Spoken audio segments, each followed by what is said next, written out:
हर हर महादेव। स्वागत है हमारे YouTube चैनल बरगदेश्वर महादेव मंदिर उन्नाव से।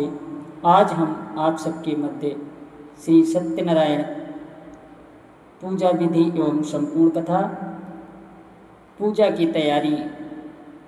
साफ स्थान पर चौकी रखें और उस पर पीला या लाल कपड़ा बिछाएं। भगवान सत्यनारायण की तस्वीर या मूर्ति रखें। कलश स्थापित करें। जल, आम के पत्ते, नारियल सहित पंचामृत, फल फूल, तुलसी दल, धूप दीप, प्रसाद, हलवा, सिरा रखें। हाथ में जल लेकर 3 बार पिएं। ओम केशवाय नमः, ओम नारायणाय नमः, ओम माधवाय नमः संकल्प करें। दाहिने हाथ में जल, फूल और अक्षत लेकर संकल्प करें, मैं आपका जो भी नाम हो अपना नाम ले लें। अपने परिवार की सुख शांति और समृद्धि और मनोकामना पूर्ति के लिए श्री सत्यनारायण व्रत और पूजा कर रहा हूँ या कर रही हूँ। गणेश पूजन के लिए सबसे पहले भगवान गणेश की पूजा करें। ओम गं गणपतये नमः। फिर कलश पूजन के लिए कलश को भगवान का स्वरूप मानकर पूजा करें। ओम कलशाय नमः। फिर सत्यनारायण भगवान की पूजा, भगवान को फूल अर्पित करें, चंदन, अक्षत, तुलसी अर्पित करें। ओम नमो भगवते वासुदेवाय नमः। ओम सत्यनारायणाय नमः। फिर पंचामृत से स्नान कराएं भगवान को, जिसमें दूध, दही, घी, शहद, शक्कर से स्नान कराएं। फिर धूप दीप अर्पण करें। धूप दिखाएं भगवान को, दीप जलाएं। ओम दीप ज्योति परब्रह्मा दीप ज्योतिर्जनार्दनः। फिर नैवेद्य प्रसाद अर्पण करें। हलवा, शिरा, फल, मिठाई चढ़ाएं। तुलसी दल अवश्य रखें। शुरू करते हैं सत्यनारायण व्रत कथा। आप लोग ध्यान लगाकर व्रत का स्मरण करें। श्री सत्यनारायण व्रत कथा प्रथम अध्याय। एक समय की बात है, नैमिषारण्य में शौनक आदि ऋषियों ने सूत जी से पूछा कि कलयुग में मनुष्यों के दुखों का नाश करने वाला, धन समृद्धि देने वाला और मोक्ष प्रदान करने वाला कौन सा व्रत है। सूत जी बोले, हे ऋषियों, आपने बहुत उत्तम प्रश्न किया है। ये व्रत भगवान विष्णु का है, जिसे श्री सत्यनारायण व्रत कहा जाता है। ये व्रत सभी कष्टों को दूर करने वाला है और मनोकामनाएं पूर्ण करने वाला है। इस व्रत की महिमा सुनकर देवर्षि नारद जी ने भी एक बार भगवान विष्णु से पूछा, हे प्रभु, पृथ्वी पर रहने वाले मनुष्य अनेक दुखों से पीड़ित हैं। उनके कष्टों को दूर करने का सरल उपाय क्या है। भगवान विष्णु बोले, हे नारद, जो मनुष्य सदा श्रद्धा और भक्ति से सत्यनारायण व्रत करता है और कथा सुनता है, उसके सभी दुख दूर हो जाते हैं। उसे धन, संतान और सुख की प्राप्ति होती है। भगवान ने आगे कहा कि ये व्रत किसी भी शुभ दिन, विशेषकर पूर्णिमा, संक्रांति या एकादशी को किया जाता है। व्रत करने वाला व्यक्ति दिन में उपवास रखे और संध्या समय भगवान सत्यनारायण की पूजा करे, कथा सुने और प्रसाद वितरित करें।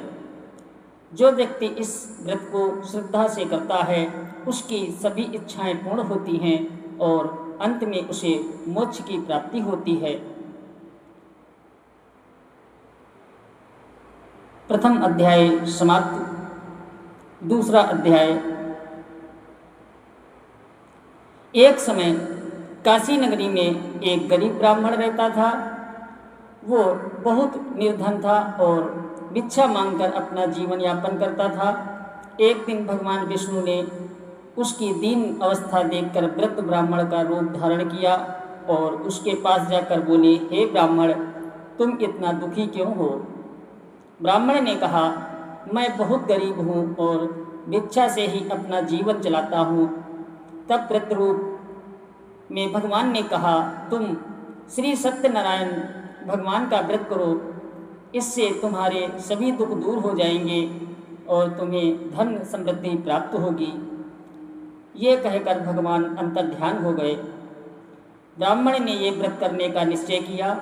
अगले दिन उसने भिक्षा से जो कुछ प्राप्त हुआ उससे विधि विधान से श्री सत्यनारायण व्रत किया और कथा सुनी। कुछ ही समय में उसका जीवन बदल गया। उसे धन, सुख और सम्मान मिलने लगा। वो नियमित रूप से ये व्रत करने लगा और सुखपूर्वक जीवन व्यतीत करने लगा। एक दिन उसने अन्य लोगों को भी इस व्रत के बारे में बताया। अगर तुम चाहो तो तुम भी व्रत कर सकते हो।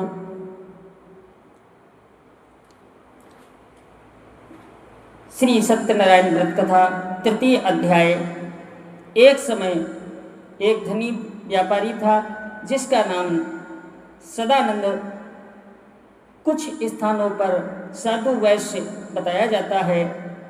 उसकी कोई संतान नहीं थी, जिससे वो बहुत दुखी रहता था। एक दिन वो किसी स्थान पर गया जहाँ श्री सत्यनारायण भगवान की कथा हो रही थी। उसने श्रद्धा से कथा सुनी और मन ही मन संकल्प किया कि यदि उसे संतान प्राप्त होगी तो वो विधि पूर्वक सत्यनारायण व्रत करेगा। कुछ समय बाद भगवान की कृपा से उसके घर एक सुंदर कन्या का जन्म हुआ। उसने उसका नाम कलावती रखा। समय बीतता गया, लेकिन व्यापारी अपने व्रत का संकल्प भूल गया। जब कलावती बड़ी हुई तो उसका विवाह एक योग्य वर्ग से कर दिया गया। विवाह के बाद व्यापारी अपने दामाद के साथ व्यापार के लिए समुद्र यात्रा पर निकल गया। रास्ते में राजा के सैनिकों ने उन्हें चोर समझकर पकड़ लिया और जेल में डाल दिया। उधर घर पर भी चोरी हो गई और परिवार बहुत दुखी हो गया। एक दिन कलावती को अपनी माँ से सत्यनारायण व्रत की याद आई। उन्होंने श्रद्धा से व्रत किया और भगवान से प्रार्थना की।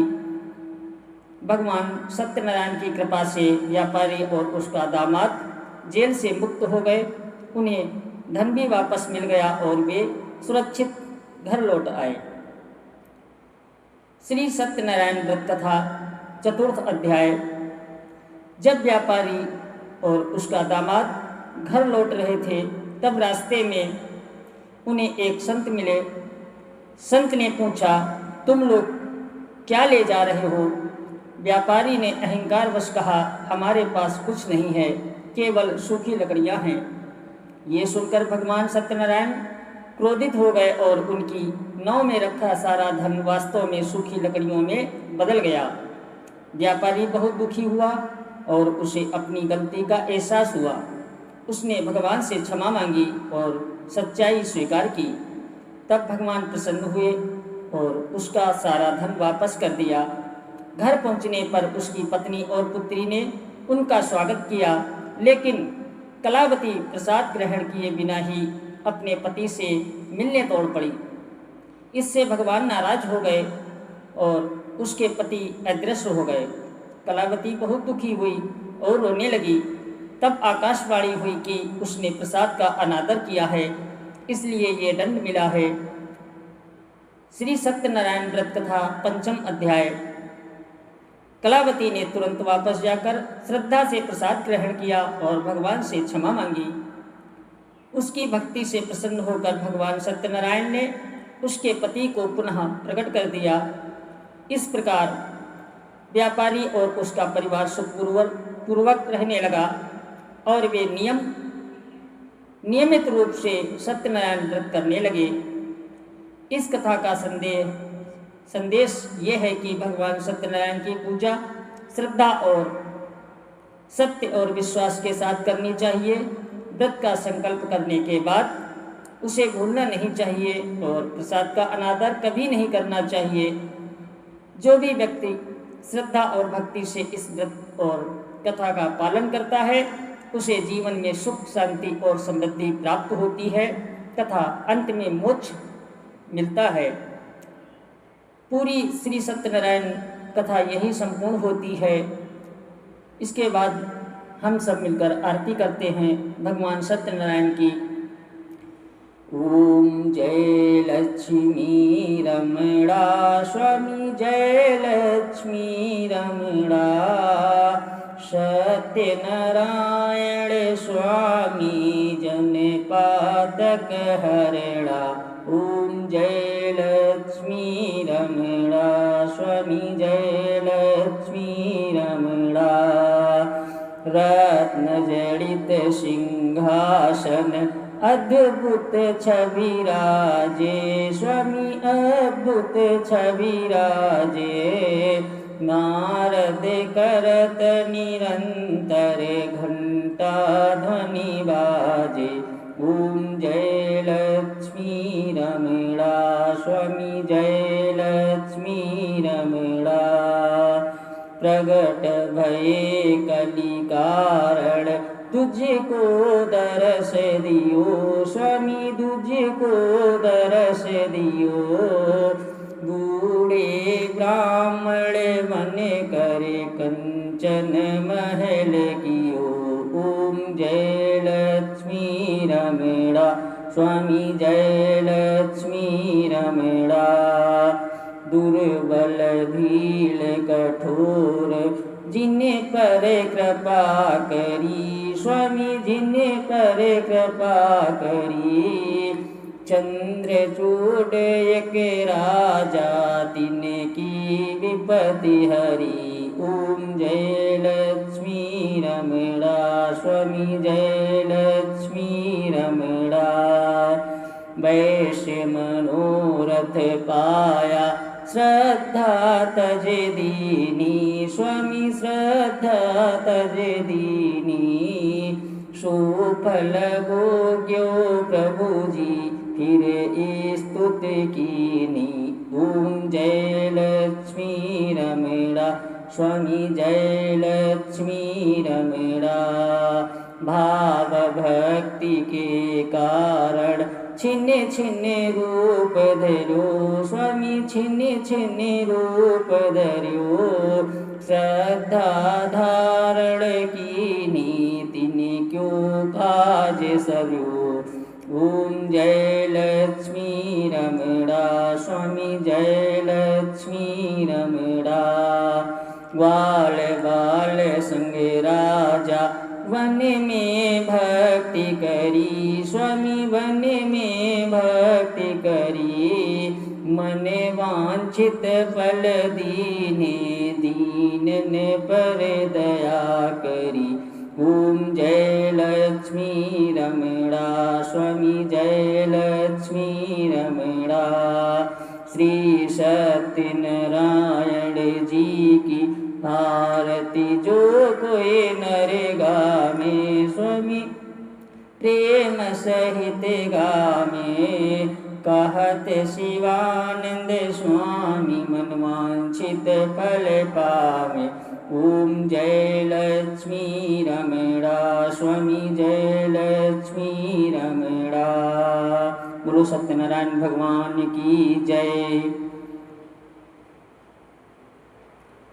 उसके बाद क्षमा प्रार्थना। ओम तत्सत ब्रह्मपर्णमस्तु। पूजा में हुई भूल के लिए भगवान से क्षमा मांगे, फिर प्रसाद वितरण करें। पहले स्वयं प्रसाद लें, फिर परिवार और अन्य लोगों को बांटें। व्रत में श्रद्धा और सत्य का पालन जरूरी है। प्रसाद का अनादर बिल्कुल न करें। संकल्प लेने के बाद व्रत अवश्य पूरा करें। चैनल को सब्सक्राइब कर लें, एक प्यारा सा लाइक करके कमेंट में सत्यनारायण भगवान की जय जरूर लिख देना। उसका फल आपको जरूर मिलेगा। हम भगवान से प्रार्थना करेंगे आपके लिए और आपके परिवार के लिए कि सभी को सुख शांति प्रदान करे। बोलो सत्यनारायण भगवान की जय।